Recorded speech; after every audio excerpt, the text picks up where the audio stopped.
जय श्री राधे राधे। अधिकांश शास्त्रों में वर्णित है कि बेटा बनकर, बेटी बनकर, दामाद बनकर और बहू बनकर वही आता है जिसका हमारे साथ कर्मों का लेना देना होता है। अगर लेना देना नहीं होगा तो नहीं।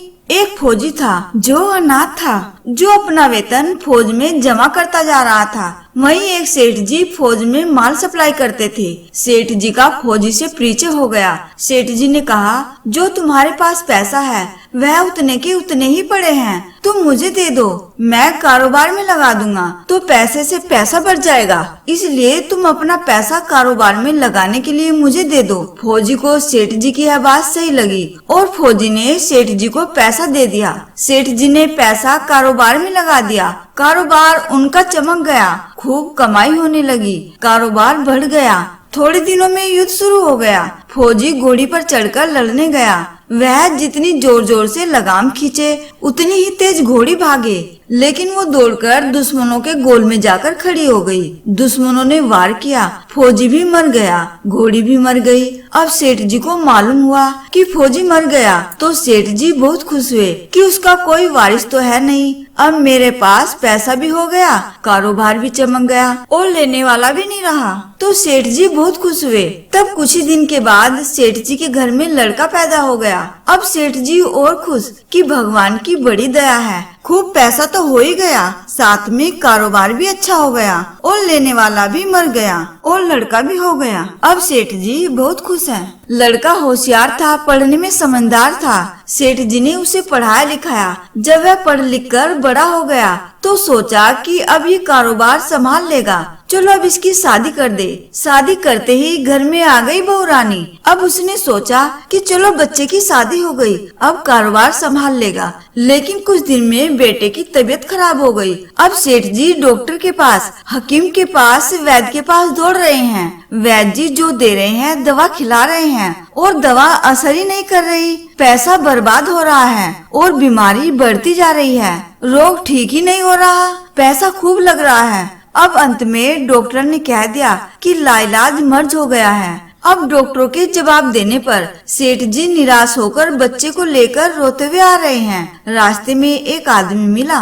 कहा, अरे सेठ जी क्या हुआ, बहुत दुखी लग रहे हो। सेठ जी ने कहा, बेटा जवान था, हमने सोचा था बुढ़ापे में मदद करेगा, अब ये शादी होते ही बीमार हो गया। हमने इस पर खूब पैसा लगा दिया, जिसने जितना मांगा उतना दिया, लेकिन आज डॉक्टरों ने जवाब दे दिया अब ये बचेगा नहीं, असाध्य रोग हो गया, अब इसका अंतिम समय है। आदमी ने कहा, अरे सेठ जी तुम क्यों दिल छोड़ रहे हो, मेरे पड़ोस में वैद्य जी दवा देते हैं, 2 आने की पुड़िया खाकर मुर्दा भी उठकर खड़ा हो जाता है, जल्दी से तुम वैद्य जी की दवा ले आओ। सेठ जी दौड़कर गए, 2 आने की पुड़िया ले आए और पैसा दे दिया। सेठ जी ने पुड़िया लाकर बेटे को खिलाई, लेकिन वह पुड़िया खाते ही मर गया। जब बच्चा मर गया तो सेठ जी रोने लगे। सेठ जी और उनके परिवार के साथ पूरे गांव वालों की आंखों में भी आंसू थे। तब तक एक सिद्ध महात्मा जी आ गए। उन्होंने सबके रोने का कारण पूछा।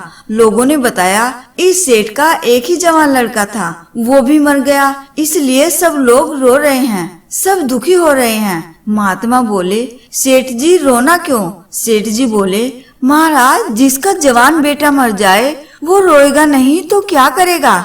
महात्मा कहने लगे, और उस दिन तो आप बड़े खुश थे। सेठ जी बोले, किस दिन? महात्मा बोले, फौजी ने जिस दिन पैसा दिया था। सेठ समझ गए कि यह सिद्ध महात्मा है। वह कहने लगे, हाँ कारोबार के लिए पैसा मिला था तो खुशी तो थी। महात्मा व्यंग से बोले, और उस दिन तो आपकी खुशी का ठिकाना ही नहीं था। सेठ जी बोले, किस दिन?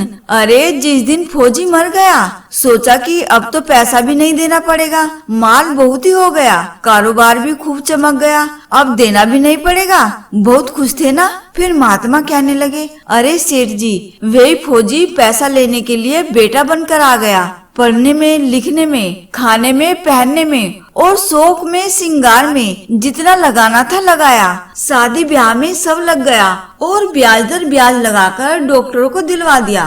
अब जब 2 आने पैसे बच गए वो भी वैद्य जी को दिलवा दिए और जब कर्मों का लेना देना पूरा हुआ तो पुड़िया खाकर चल दिया। सेठ जी रोने लगे कि हमारे साथ तो कर्मों का लेन देन था, चलो हमारे साथ तो जो हुआ सो हुआ, लेकिन वो जवान बहू रानी घर में रो रही है। जवानी में उसको धोखा देकर विधवा बनाकर चला गया। उसका क्या जुर्म था कि उसके साथ ऐसा गुनाह किया? महात्मा बोले, यह वही घोड़ी है जिसने जवानी में उसको धोखा दिया था, तो इसने भी जवानी में उसको धोखा दे दिया। हमारे साथ जिसके जितने जितने कर्मों के लेन देन के संबंध हैं, उतनी देर में लोग हमारे साथ भावों और व्यवहार का आदान प्रदान करते हैं। यदि वे अच्छे होते हैं तो हमारी संतान दीर्घायु और उत्तम आचरण वाली होती है, अन्यथा अल्पायु या जीवन भर दुखी करने के लिए उत्पन्न होती है। जैसे बोते हैं वैसा काटते हैं। तभी कुछ लोग धनी और साधन संपन्न और कुछ 2 जून की रोटी के लिए तरस जाते हैं। कुछ बच्चे स्वस्थ और वैभव में पलते हैं, यहाँ तक कि पालतू जानवरों को भी बच्चों जैसा लाड प्यार, उत्तम भोजन और आरामदेह बिस्तर और वस्त्र पहनने को मिलते हैं। हाँ, जिनकी आध्यात्मिकता में रुचि होती है, परोपकारी और नरम स्वभाव के होते हैं, गलत कर्मों से दूर रहने की यथासंभव कोशिश करते हैं, ईश्वर के स्मरण को अपनी दिनचर्या में समय देते हैं, ईश्वर की रजा में राजी रहते हैं, तो उनके पिछले बुरे कर्मों का भुगतान भी ईश्वर की कृपा से सूली भी कांटे का रूप ले लेती है। यानी 2 किलो का कष्ट 2 ग्राम में भुगतान हो जाता है। सभी भारतीय शास्त्र इन तथ्यों का प्रतिपादन करते हैं। हमें नहीं पता हम पिछले जन्म में कौन से कर्म करके आए हैं। यदि हम पुनर्जन्म में विश्वास करते हैं, अपनी आत्मा का कल्याण चाहते हैं, तो ईश्वर स्मरण को अपनी दिनचर्या में महत्वपूर्ण स्थान देना चाहिए, जिससे हमारे कर्म अच्छे रहे, सोच सकारात्मक रहे और हम कष्ट के भागी न बने। यदि पिछले अधिक नकारात्मक कर्मों के कारण कष्ट झेलना जरूरी हो भी जाए तो उसकी भयावहता ईश्वर कृपा से कम हो जाए। आपको यह वीडियो कैसा लगा कमेंट बॉक्स में लिखकर जरूर बताएं और चैनल को सब्सक्राइब कर दीजिएगा और वीडियो को लाइक करके दोस्तों को शेयर कर दीजिएगा। जय श्री राधे राधे।